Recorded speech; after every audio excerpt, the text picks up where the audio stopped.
Good morning, my dear friends. How are you today?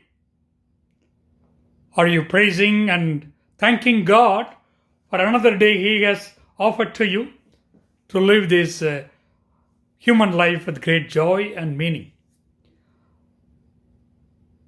When we are children, we have a special sense, a sense of wonder and awe at God's creation and His presence in our life. This is one of the gifts of the Holy Spirit. We all receive it. The bishop explicitly mentions about it when you are confirmed. But I think it is a natural gift given to each one of us from God.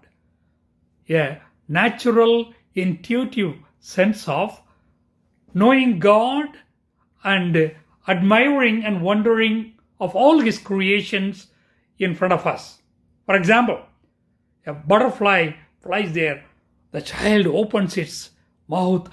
Wow, that's pretty. And there is a dragonfly goes, child want to run after. When I was a child, I ran chasing dragonflies. They are so pretty and they fly and you go after them. It all brings you a sense of joy. When do we lose this sense of wonder and awe at God's presence? This is something we lose as we grow older. When we become older and older, we come to know every reality around us through external interactions with people, nature, society, community, clubs, games, sports clubs. All these different interactions with the external world give us a different knowledge that we slowly tend to lose that intuitive knowledge of knowing God and His presence and have a sense of wonder and awe at God's presence. Is it not important to get back to it? I think that has something to do with our inner knowing, the inner wisdom God has given us, which I talked to you yesterday in my video, how to grow in the inner wisdom we have. So what is this inner knowing and getting back to our sense of wonder and awe at God's presence? What are the ways? First one, Christianity has a great tradition of different methods of meditation, which I talked to you on a different video too. Why don't we take one or two that helps us to come to a better awareness of our very self, the deeper self where God dwells in you every day. Getting in touch with that inner self is equal to getting in touch with the eternal presence of God in our life.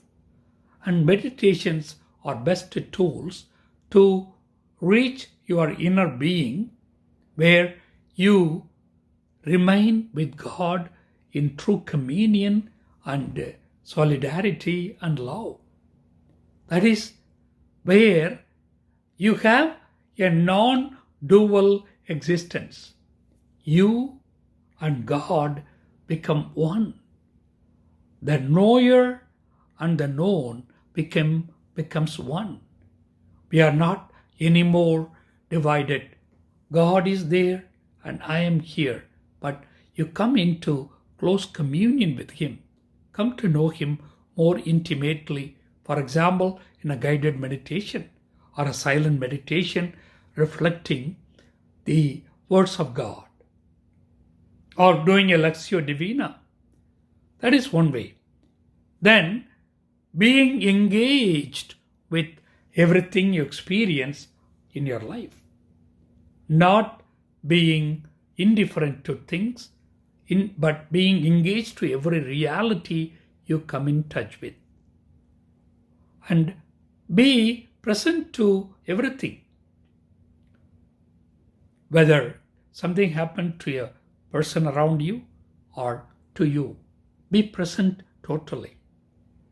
And choose friends that are sharing the same spiritual interest of you.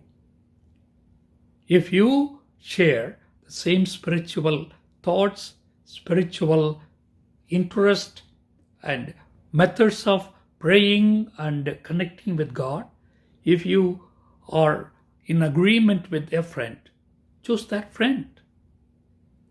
And there is also another spiritual listening. That means you don't resist God's conversations with you, with your own prejudices, with your own personal interest, but listen to God.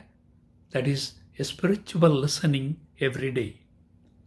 With all such things, I think we can get back to that intuitive knowing of God, getting back to that great sense of wonder and awe at God's presence and all His activities and moments in our life.